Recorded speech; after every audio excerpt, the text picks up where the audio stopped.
हरे कृष्णा, राधे राधे। कैसे हैं आप? कान्हा जी की कृपा से आप सब ठीक होंगे। राधे राधे। कल हमने कार्तिक मास का 24वां अध्याय सुना था। आज हम कार्तिक मास का 25वां अध्याय सुनेंगे। कथा कुछ इस प्रकार है। धर्मदत्त ने कहा, तीर्थ व्रत और दान आदि करने से पाप नष्ट हो जाते हैं, परंतु प्रेत योनि में रहने वालों को यह अधिकार नहीं है। परंतु दुख को देखकर मेरा मन अत्यंत दुखी है। दुख से तुम्हारा उद्धार किए बिना मुझे संतोष नहीं होगा। तुम्हारा पाप बड़ा भारी है, क्योंकि ये तीनों योनियां अत्यंत पाप से ही होती हैं, और यह अत्यंत निंदित थोड़े पुण्य से नष्ट भी नहीं हो सकती। इस कारण मैं वरदान देता हूँ कि आज तक जो मैंने कार्तिक व्रत किया है, उसके आधे पुण्य से तुम्हारी शुभ गति हो, क्योंकि यज्ञ, दान, तीर्थ से सब निश्चय ही कार्तिक व्रत के पुण्य के समान नहीं है। श्री नारद जी बोले, धर्मदत्त यह कहकर ओम नमो भगवते वासुदेवाय यह 12 अक्षर मंत्र सुनाता हुआ तुलसी के जल से अभिषेक कर ही रहा था।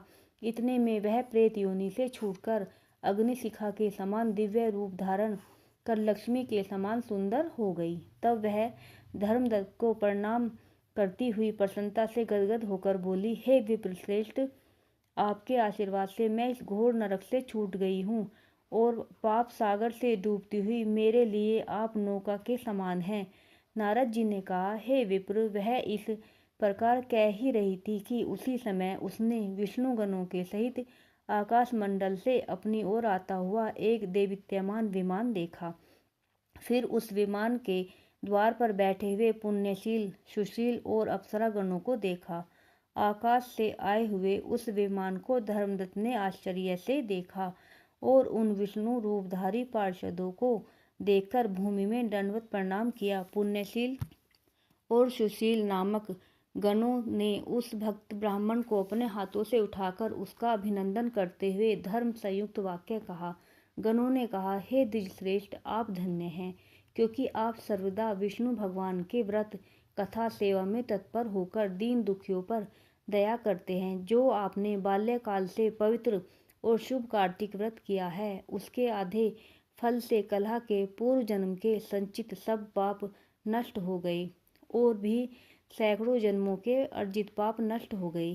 केवल स्नान मात्र से ही ये इसके पूर्व जन्म के पाप नष्ट हो गए। हरि जागरण आदि करने से पुण्य प्रभाव से यह आकाश मंडल से विमान आया है। हे साधो, हम लोग इसे अनेक भांति के भोगों से युक्त बैकुंठ में ले जाते हैं। आपके दिए हुए दीपदान के पुण्य से यह अतिशय तेजस्विनी हुई, और तुलसी पूजन आदि तथा कार्तिक व्रत के प्रभाव से, हे दया सागर, यह विष्णु भगवान के निकट रहेगी।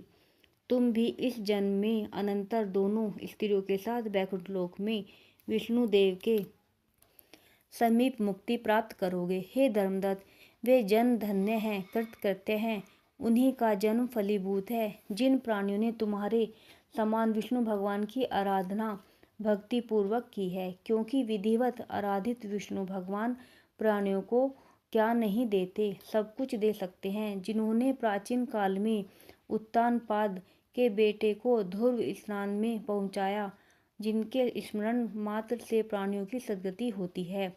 प्राचीन काल में जिन विष्णु भगवान के नाम स्मरण से ही ग्रह ने पकड़ा हुआ हाथी हस्ती योनि से मुक्त होकर जय नाम से उनका पार्षद बना, तुमने उन्हीं विष्णु की सेवा की है। इसी से दोनों स्त्रियों के साथ सहस्त्र वर्ष पर्यंत विष्णु भगवान के समीप निवास करोगे।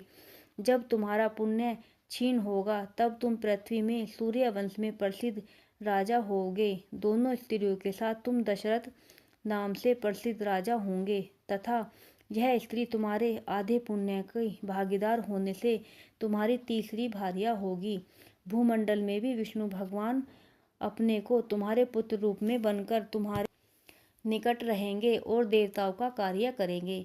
विष्णु भगवान को प्रसन्न करने वाले तुम्हारे कार्तिक व्रत से अधिक महत्वपूर्ण यज्ञ, दान, तीर्थ आदि कोई भी नहीं है। हे द्विजवर, तुम धन्य हो, क्योंकि तुमने जगत गुरु विष्णु भगवान की प्रसन्नता कार्तिक का व्रत किया है, जिसके आधे पुण्य का फल भागनी इस कला को हम लोग विष्णु लोक में ले जाते हैं।